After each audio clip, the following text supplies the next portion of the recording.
Mobilise কৰি আছোঁ, pocket meeting হৈ আছোঁ আৰু দূৰ তো মানে ধৰি লওক মই হালবাৰী ডিষ্ট্ৰিক্ট কমিটি APBৰ ফালৰ পৰা অৱসৰপ্ৰাপ্ত এখন ME স্কুলৰ হেডমাষ্টাৰ আছিলোঁ।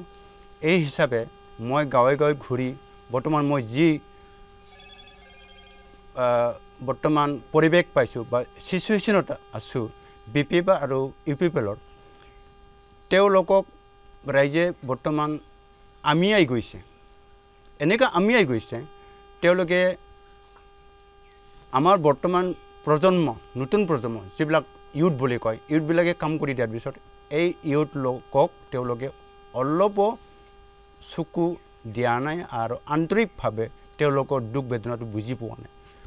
ফলত আমি ডাঠি ক'ব পাৰোঁ BPF আৰু UPPLে আমি যি বৰ্তমান পৰিৱেশত আছোঁ এই অনুপাতে UPPL প্ৰায় মাইনাছ হ'বলৈ গৈ আছে, বিশেষকৈ আমাৰ BTRৰ পৰা। কাৰণ আমাৰ প্ৰমোদ বড়োৱে যেনেকৈ ইলেকশ্যন ষ্টাৰত তেওঁ কৈ আহি আছিলে যে ঘৰে ঘৰে এজনকৈ চাকৰি দিম বুলি কৈছিলে, প্ৰত্যেক মহিলা গোট অৰ্থাৎ সেল্ফ হেল্প গ্ৰুপত ৭৫,০০০কৈ টকা অনুদান দিম বুলি কৈছিলে, কিন্তু কোনো তেখেতৰ কথাটোৰ মতে কাম কৰি দেখাব পৰা নাই বাবে মই সেইটো ক'ব পাৰোঁ যে তেওঁলোকৰ কথাত যেনেকৈ তেওঁলোকে কথা দি আহিছিল ৰাইজৰ মাজত, তেওঁলোকে এই ৰাইজৰ যিটো প্ৰতিশ্ৰুতি সেইটো কাৰ্যকৰী কৰি দেখাব পৰা নাই।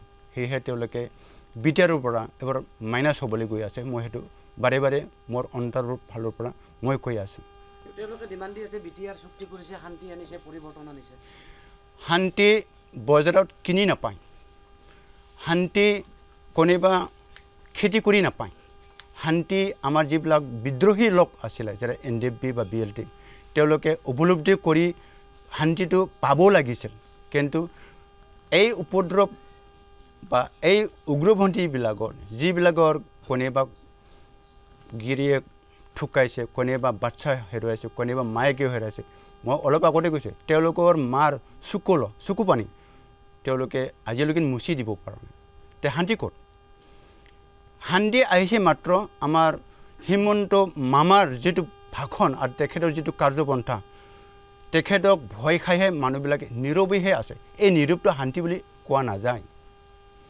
শান্তি হ'ব লাগিব মানুহবিলাকে যিবিলাক আমাৰ উগ্ৰপন্থী আছিলে ex-NDFB আৰু তেনেকৈ সংগ্ৰাম কৰি আহি আজি বসবাস কৰি আছে ঘৰত, তেওঁলোকে আজিও মুৰ্গী কাটি আছে, গাহৰি কাটি আছে। বেচেৰা আজিলৈকে মই বা কাটি কামলা কৰি ঘৰখন চলোৱা মই দেখা পাইছোঁ, মই নিজে চকু দি দেখা পাইছোঁ।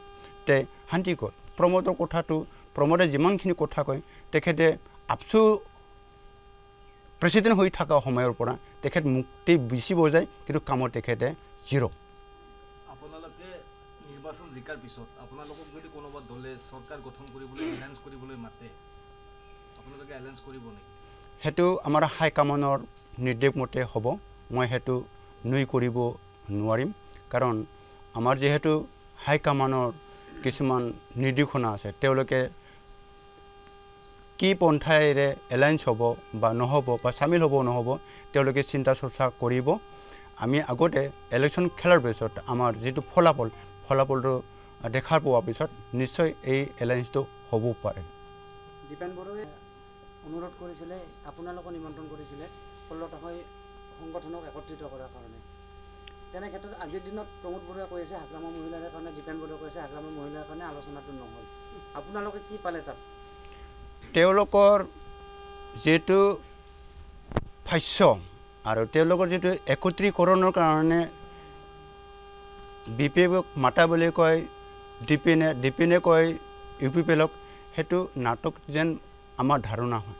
কাৰণ যদি সঁচাকৈ আমাৰ BTRৰ জনসাধাৰণ যিমান সম্প্ৰদায়ৰ মানুহ নহওক, আজি ধৰক বড়ো, আমাৰ অসমীয়া মানুহ আছে, বঙালী আছে, কোচ ৰাজবংশী আছে, আদিবাসী আছে, নেপালী আছে, তেওঁলোকক এনে সান্তনা দিবলৈ তেওঁলোকে সেইটো নাটক কৰা বুলিহে মই ভাবোঁ। কাৰণ চাওক, আমাৰ দীপেন বড়োৱে যেতিয়া BPF কেণ্ডিডেট ডিক্লেয়াৰ কৰিছে ডিক্লেয়াৰ কৰাৰ পিছতে আমাৰ হাগ্ৰামা দেৱৰ হাতত চিঠিখন যোৱা বুলি তেখেত দাবী কৰি আছে তেতিয়া এই ক্ষেত্ৰত আমি তেওঁৰ আমাৰ হাগ্ৰামা ডাঙৰীয়াৰ মুখৰ যিটো ভাষ্য সেইটোৰ পৰা বুজি পাওঁ যে এওঁলোকে নাটকহে কৰি আছে এই নাটকটো আজি আমি বড়ো ৰাইজে বা আমাৰ বিদেশীবাসীবিলাকে বুজি নোপোৱাৰ কথাই নাই চবেই বুজি পাইছে গতিকে বিজেপি যুদ্ধংদেহী ৰূপত আহিছে অৱতীৰ্ণ হৈছে মুখ্যমন্ত্ৰীৰ প্ৰচাৰ চলি আছে আপোনালোকৰ মূল ইছ্যু কি হ'ব ইয়াত বিজেপি আমাৰ BTRত যদি সঁচাকৈ বিজেপিয়ে দেহে কেহে লাগি আছে আৰু বড়োলেণ্ডত বিজেপিয়ে শাসন কৰিব সঁচাকৈ বিচাৰিছে মুহূৰ্তত আমাৰ যিবিলাক বড়ো সংগঠন বা পাৰ্টি আছে এক ৰাতিৰ ভিতৰত এক হ'ব পাৰে তথাপিও আমি বিজেপিক আমাৰ BTRত শাসন কৰিবলৈ দিয়াটো একেবাৰে নহ'ব সেইটো মই মোৰ ফালৰ পৰা ডাঠি ক'ব পাৰোঁ প্ৰয়োজন হ'লে ৰাতিৰ ভিতৰতে আলোচনা হৈ যাব পাৰে এটা মুহূৰ্ততে হৈ যাব কাৰণ আজিকালি ডিজিটেলৰ যুগ আমি চাম পৰিৱেশ চোৱাৰ পিছত মই কৈছোঁ আমাৰ ৰিজনেল পাৰ্টি হিচাপে BPF থাকিল UPPL থাকিল আৰু আমি APP থাকিল তে কিমান সংখ্যক মানুহ আমি 32 লাখ সংখ্যক মানুহ মুহূৰ্ততে আমি ডাঙৰবিলাকক বা হাইকমাণ্ডবিলাকক আমি